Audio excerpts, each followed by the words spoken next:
UP के प्रयागराज में कभी भी बुलडोजर आ सकता है, लेकिन यूपी के एक जिले में तो योगी के बुलडोजर ने वो काम कर दिया है जिसे करने से इससे पूर्व की सरकारें कतराती थी। इस बार समाजवादी पार्टी के दफ्तर पर बुलडोजर ने स्ट्राइक कर दी।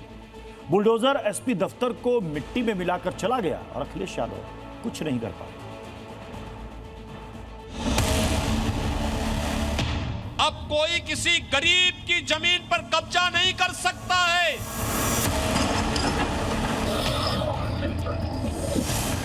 अब करेंगे तो उसे मालूम है कि बुलडोजर आएगा, संपत्ति को फिर से जब्त करवाएगा।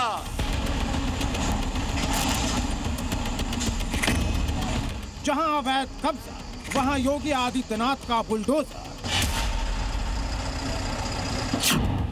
5-5 बुलडोजर जिस इमारत को मलबा बना चुके हैं, वो समाजवादी पार्टी का दफ्तर है। प्रशासन ने रातों रात पार्टी के कार्यालय को मिट्टी में मिला दिया। कल तक यहां समाजवादी पार्टी का दफ्तर हुआ करता था, नेताओं का मेला लगा रहता था, लेकिन 24 घंटे के अंदर ही इसका नक्शा ही बदल गया। रातों रात समाजवादी पार्टी के दफ्तर को योगी के बुलडोजर ने गायब कर दिया। यूपी के सीतापुर में समाजवादी पार्टी का ये दफ्तर अवैध था। नजूल की जमीन पर अवैध तरीके से कब्जा कर बनाया गया था। बीते 20 सालों से इसे रोकने टोकने वाला कोई नहीं था। 15 दिन पहले डीएम कोर्ट ने ध्वस्तीकरण का आदेश दिया। समाजवादी पार्टी को दफ्तर खाली करने को कहा गया, लेकिन समाजवादी पार्टी ने अवैध कब्जे को नहीं हटाया। इसके बाद मजिस्ट्रेट ने बुलडोजर एक्शन से 48 घंटे पहले दफ्तर को खाली कराया और सोमवार को इस अवैध कब्जे का नामो निशान मिटा दिया गया। यह जो कार्यालय है वो नजूल की जमीन पर बना हुआ था। हमारे साथ में यहाँ एसडीएम सदर है। कितने बजे कार्रवाई हुई? 6 o'clock मॉर्निंग कार्रवाई हुई है। चूंकि ये नजूल की भूमि थी और नजूल की भूमि पर अवैध कब्जा था। ये राजकीय महाविद्यालय अस्पताल के लिए भूमि सुरक्षित थी। इसके पहले हम लोगों ने प्रॉपर नोटिस दी थी। नोटिस की मियाद खत्म होते ही 21 जून की सुबह बुलडोजर ने दल बल के साथ समाजवादी पार्टी के इस अवैध दफ्तर पर छापा मार दिया। शहर के बीचों बीच वो भी टाउन हॉल परिसर में करोड़ों की जमीन पर अवैध कब्जा था। बुलडोजर एक्शन के दौरान 50 से अधिक पुलिसकर्मी और पीएससी के जवान तैनात रहे। शहर के अलग अलग चौराहों पर भीड़ की निगरानी की जा रही थी ताकि माहौल खराब करने की कोई जरूरत न कर सके। पिछले 20 साल से नजूल की जमीन पर यह अतिक्रमण था, लेकिन किसी की हिम्मत नहीं हुई कि इस बेशकीमती जमीन को कब्जा मुक्त करा ले। लेकिन योगी आदित्यनाथ के बुलडोजर ने इसे महज 2 घंटे में ही समतल कर दिया। समाजवादी पार्टी का यह दफ्तर 3000 स्क्वायर फीट में बना हुआ था। साल 2005 में सीतापुर नगर पालिका ने समाजवादी पार्टी को जमीन आवंटित की थी, लेकिन साल 2006 में कलेक्टर ने आवंटन रद्द कर जमीन खाली करने को कहा। इसके बाद भी 2007 में यहां पर समाजवादी पार्टी का दफ्तर खोल दिया गया, लेकिन 20 साल बाद आखिरकार पीले पंजे ने इस अवैध कब्जे को उठा दिया। अब यहां पर सीतापुर के लोगों के लिए राजकीय महाविद्यालय अस्पताल बनाने की तैयारी। राजकुमार दीक्षित, सी मीडिया, सीतापुर।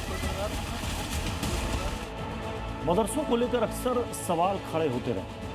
अब बिहार के दरभंगा से ऐसी तस्वीर आई है जिसने एक बार फिर मदरसों को कटघरे में खड़ा कर दिया है। इस बार सवाल मदरसों में मासूमों पर होने वाले अत्याचार का है, जिसके बाद लोग ये कहने लगे कि ये मदरसे हैं या फिर बच्चों का टॉर्चर सेंटर।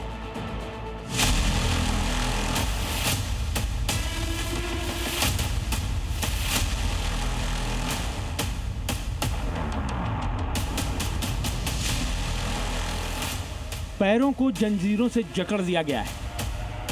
जंजीरों में ताले लगाकर पैर लॉक कर दिए गए हैं। पीठ पर पिटाई के निशान साफ साफ दिख रहे हैं। बाहों पर भी चोट के नीले निशान साफ नजर आ रहे हैं। यह हैवानियत की हद है। यह जुल्म की इंतहा है, जिसका शिकार हुए बच्चों के चेहरे तो हम आपको नहीं दिखा सकते, लेकिन उस दास्तान के बारे में जरूर बता सकते हैं जिसे एक मदरसे के भीतर अंजाम दिया जा रहा था, जिसके बाद ये सवाल खड़ा हो गया है कि ये मदरसे हैं या बच्चों के टॉर्चर सेंटर। बहादुरपुर थाना क्षेत्र के सिनवारा गांव में उस वक्त हड़कंप मच गया जब पैरों में ताला लगी जंजीरों के साथ ये बच्चे लंगड़ाते हुए नजर आए। जिसने भी इन्हें देखा सहम कर रह गया। सभी के जहन में बस एक ही सवाल था, ये किसने किया? बच्चा वो 8-10 साल का बच्चा बोलता है हमसे जो है ये करवाया जाता है, झाड़ू लगवाया जाता है, हमसे जलावन फरवाया जाता है और हम नहीं करते हैं तो हमको मारा जाता है। दिल द्रवित करने वाला ये था कि ऐसा भी होता है। हमको लग रहा है कि ये कहीं न कहीं मानव तस्करी से जुड़ा हुआ ये मामला है। इन बच्चों ने जो कुछ भी बताया उसे सुनकर तो लोगों की रूह कांप गई। ये चारों बच्चे मधुबनी जिले के अररिया संग्राम क्षेत्र के रहने वाले हैं। कुरान की शिक्षा हासिल करने के लिए एक मदरसे में रहकर पढ़ाई कर रहे थे। आरोप है कि मदरसे में उनसे शौचालय की सफाई, जलावन काटने के साथ दूसरे घरेलू काम कराए जाते थे। अगर बच्चे इन कामों का विरोध करते तो उनके साथ बुरी तरह से मारपीट की जाती थी। बच्चों को भागने से रोकने के लिए उनके पैरों में जंजीर और ताला बांध दिया जाता था। शुक्रवार को जुमे की नमाज के दौरान जब मौलाना बाहर गए हुए थे तब इन बच्चों को भागने का मौका मिल गया। मदरसे की बाउंड्री पार कर बच्चे मदरसों से बाहर निकल गए और पैदल चलते हुए सिनवारा गांव पहुंच गए।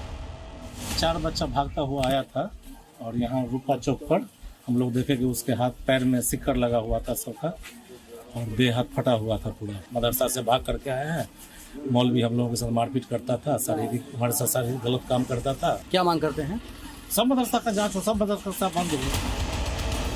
इस मामले ने एक बार फिर से मदरसों को लेकर पहले से ही उठ रहे सवालों की फहरिस्त में एक और नया सवाल जोड़ दिया। मदरसों पर कट्टरता फैलाने के आरोप लगते हैं, मदरसों पर आतंकी ट्रेनिंग के आरोप लगते हैं, मदरसों पर फर्जी हाजिरी और फंड के दुरुपयोग के आरोप लगते हैं, मदरसों पर विदेशी फंडिंग के आरोप लगते हैं, मदरसों पर अवैध निर्माण और अतिक्रमण के आरोप लगते हैं। अब मदरसों पर टॉर्चर सेंटर होने के आरोप भी लग रहे हैं। इन बच्चों के पैरों में पड़ी जंजीरें और तालों के साथ शरीर पर पिटाई के निशान मदरसों के टॉर्चर सेंटर होने की गवाही दे रहे हैं। वो बच्चा पूरा कहानी बताया, उसके साथ समय पर खाना मिल रहा था, पूरा आपने भी बताया। उसके साथ मारपीट हमेशा हो रहा था। बच्चा को रात में लेटा करके प्लास्टिक के स्टिक से मारा जा रहा था। खुलकर हंसने और खेलने की उम्र में इन मासूम बच्चों के साथ हुई बर्बरता देख लोगों में बेहद आक्रोश है। आरोपी मौलाना और मदरसे के खिलाफ कड़ी एक्शन की मांग हो रही है। पुलिस ने बच्चों को चाइल्ड केयर संस्थान भिजवा दिया है। साथ ही बच्चों के लगाए आरोपों की जांच भी शुरू कर दी है। ब्यूरो रिपोर्ट, जी मीडिया।